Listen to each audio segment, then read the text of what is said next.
आज के समय पर ज्यादातर लोग क्रेडिट कार्ड का इस्तेमाल करते हैं। आप लोगों को पता हुआ कि क्रेडिट कार्ड बहुत ही फायदे की चीज है। यानी कि अगर आप किसी भी बैंक से अपना क्रेडिट कार्ड इशू करा लेते हैं और आपको कभी भी भविष्य में पैसे की जरूरत पड़ती है और आपके पास पैसा नहीं होता, तो क्रेडिट कार्ड के माध्यम से आप किसी भी एटीएम से या किसी भी बैंक से पैसे निकाल सकते हैं। इसके अलावा कभी भी आपको शॉपिंग करनी होती है तो क्रेडिट कार्ड पर हैवी डिस्काउंट मिल जाता है। और इसके अलावा आप क्रेडिट कार्ड से कहीं पर पेमेंट करते हो और उसके बाद एक टाइम पीरियड के अंदर उस पेमेंट को वापस कर देते हो, चुका देते हो, तो यहां पर आपको कोई भी ब्याज नहीं देनी होती। तो बहुत सारे लोगों ने क्रेडिट कार्ड बनवा के रखी हैं। लेकिन एक सवाल हमेशा आपके जहन में आता होगा कि कोई भी व्यक्ति अगर क्रेडिट कार्ड इशू करा ले और क्रेडिट कार्ड इशू कराने के बाद उस व्यक्ति की मृत्यु हो जाए, तो उस केस में क्या क्रेडिट कार्ड से जो उस व्यक्ति ने पेमेंट किया है तो उसका पेमेंट कौन करेगा?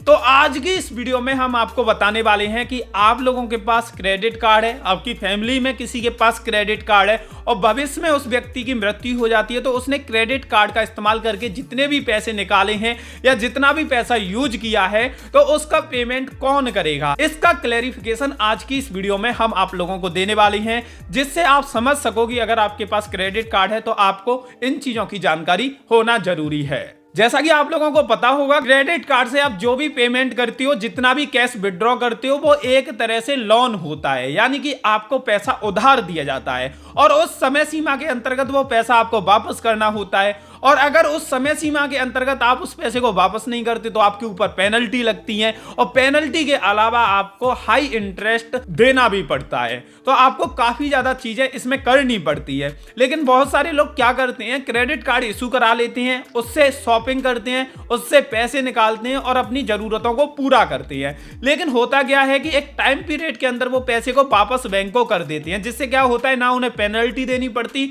ना उन्हें इंटरेस्ट देना पड़ता। इस वजह से लोग क्रेडिट कार्ड को बहुत ही अच्छा मानते हैं। अब आपको यह तो समझ में आ चुका होगा कि बैंक क्रेडिट कार्ड के माध्यम से आपको लोन देती है। अब भाई लोन भी दो तरीके के होते हैं। बैंक की साइड से देखें तो बैंक दो तरीके के लोन प्रोवाइड करती है। एक होता है सिक्योर्ड लोन, एक होता है अनसिक्योर्ड लोन। सिक्योर्ड लोन क्या होते हैं उनके बारे में बात करते हैं जब आपको समझ में आएगा कि अगर आपकी मृत्यु हो जाती है तो आपने क्रेडिट कार्ड से जितना भी पैसा लिया है वो आपको चुकाना पड़ेगा या आपकी फैमिली को चुकाना पड़ेगा या किसी को भी नहीं चुकाना पड़ेगा। तो सिक्योर्ड और अनसिक्योर्ड दो तरीके के लोन होते हैं। सिक्योर्ड लोन वो होते हैं, बैंक ऐसे लोन प्रोवाइड करती है जिसमें कुछ भी सिक्योरिटी के लिए रख लेती है। आपके घर के कागज रख लेती है, आपके प्लॉट के कागज रख लेती है, आपके खेत के कागज रख लेती है, उसके बाद लोन प्रोवाइड करती है। इसके अलावा क्रेडिट कार्ड के केस में आपकी एफडी को रख लेती है। यानी कि एफडी के बदले आपके लिए क्रेडिट कार्ड अगर इशू किया जा रहा है तो वो होता है एक सिक्योर्ड लोन। इसके बाद होता है अनसिक्योर्ड लोन। अनसिक्योर्ड लोन वो होते हैं जैसे आप बैंक गए, आपने कोई भी सिक्योरिटी नहीं रखी और उसके बाद आपको क्रेडिट कार्ड इशू हो गया और उस क्रेडिट कार्ड में आपकी एक क्रेडिट लिमिट भी फिक्स हो गई कि 2 लाख रुपए तक आप इससे इस्तेमाल कर सकती हैं। तो आपको जो 2 लाख रुपए तक इस्तेमाल करने के लिए दिए जा रही हैं वो अनसिक्योर्ड लोन है। यानी कि बैंक ने सिक्योरिटी के तौर पर आपसे कुछ भी नहीं लिया। यानी कि मोस्टली इंडिया में देखें तो जो क्रेडिट कार्ड इशू होते हैं वो अनसिक्योर्ड क्रेडिट कार्ड इशू किए जाते हैं। यानी कि उसके बदले कोई भी सिक्योरिटी बैंक आप लोगों से नहीं लेता। अब दोस्तों होता क्या है कि जो सिक्योर्ड लोन है जिनके बदले सिक्योरिटी ली जाती है तो उसमें जो अमाउंट वेरी करता है वो सिक्योरिटी रखी हुई चीज के ऊपर डिपेंड करता है कि आपने कितनी रेट की चीज बैंक के पास सिक्योरिटी के तौर पर रख दी है और उसके बिहाफ पर ही आपको लोन प्रोवाइड किया जाता है। और उसी जगह बात करें अनसिक्योर्ड लोन की तो बैंक डिसाइड करती है कि आपको कितना लोन इशू किया जाएगा, यानी कि कितना क्रेडिट लिमिट आपकी इशू की जाएगी। और अनसिक्योर्ड लोन में इस चीज पर डिपेंड करता है कि आपने पहले कितने लोन लिए हैं, आपका सिविल स्कोर कैसा है, आपने पहली ईएमआई का पेमेंट टाइम पे किया है या नहीं, आपकी ईएमआई अभी भी कोई पेंडिंग चल रही है। इसके अलावा आपने ऐसा तो नहीं कि पुरानी बैंकों का लोन चुकाया ना हो। तो इन चीजों पर डिपेंड करता है जब आपको क्रेडिट कार्ड इशू किया जाता है। और बहुत बार अगर आपका क्रेडिट स्कोर खराब है, आपका बैंक के साथ बिहेवियर खराब है, आपने पुरानी बैंकों से लोन लिया है, उनका पेमेंट नहीं किया, तो आपको क्रेडिट कार्ड इशू भी नहीं किया जाता। तो होता क्या है कि यहां पे आपकी एक लिमिट फिक्स कर दी जाती है और बैंक अपने आधार पर इस लिमिट को फिक्स करती है कि किस क्रेडिट कार्ड पर कितनी लिमिट दी जाएगी जिसका वो इस्तेमाल कर सकता है, उसके पास पैसे ना हो जब भी। अब भाई मेन मुद्दे की बात पे आते हैं कि अनसिक्योर्ड क्रेडिट कार्ड के केस में अगर कोई व्यक्ति की लिमिट 2 लाख रुपए है और वो 2 लाख रुपए या तो खुद निकाल लेता है या शॉपिंग कर लेता है या कहीं पे भी इस्तेमाल कर लेता है, तो अब उसको मृत्यु के बाद अब उस क्रेडिट कार्ड पर जो अमाउंट लिया गया है उस व्यक्ति ने यूज किया है तो उसको कौन चुकाएगा। तो दोस्तों मैं आपको बताना चाहूंगा इसमें किसी को भी लोन चुकाने की जरूरत नहीं पड़ेगी। क्रेडिट कार्ड से जो पैसा निकाला है उस व्यक्ति ने निकाला है और वो पर्सनली उसने अपने लिए निकाला है और पर्सनली क्रेडिट कार्ड भी उसी के लिए इशू किया गया था।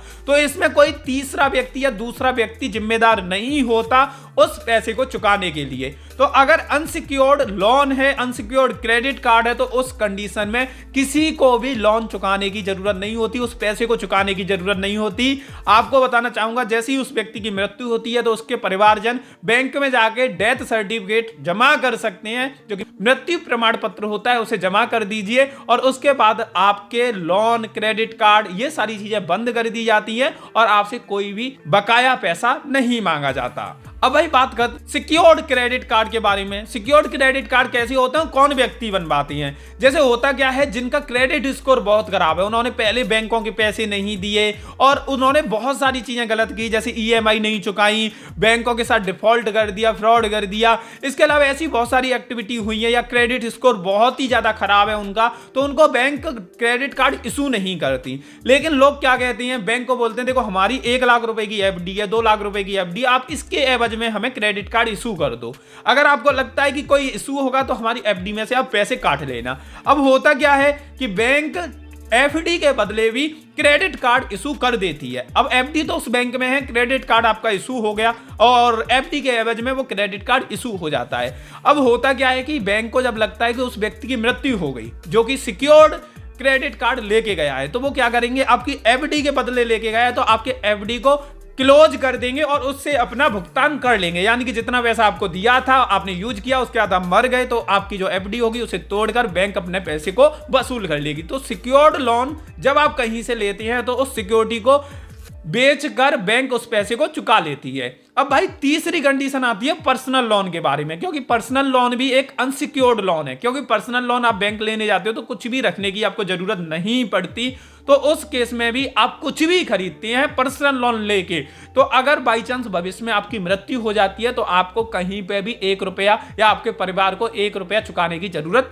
नहीं पड़ेगी। यानी कि हमेशा एक बात समझिए, जो कि पर्सनल लोन होती हैं, अनसिक्योर्ड लोन होते हैं, उसमें अगर उस व्यक्ति की मृत्यु हो जाती है तो उसका जितना भी कर्जा है वहीं पर खत्म हो जाता है, चाहे उसने वो पैसा किसी भी बैंक से लिया हो। दूसरी चीज, अगर उसने कोई भी सिक्योरिटी रखे कहीं से पैसा लिया है तो सामने वाले को अधिकार होता है कि वो उसकी उस प्रॉपर्टी को, उस सिक्योरिटी चीज को बेचकर अपनी वसूली कर ले, अपने उस पैसे को ले ले।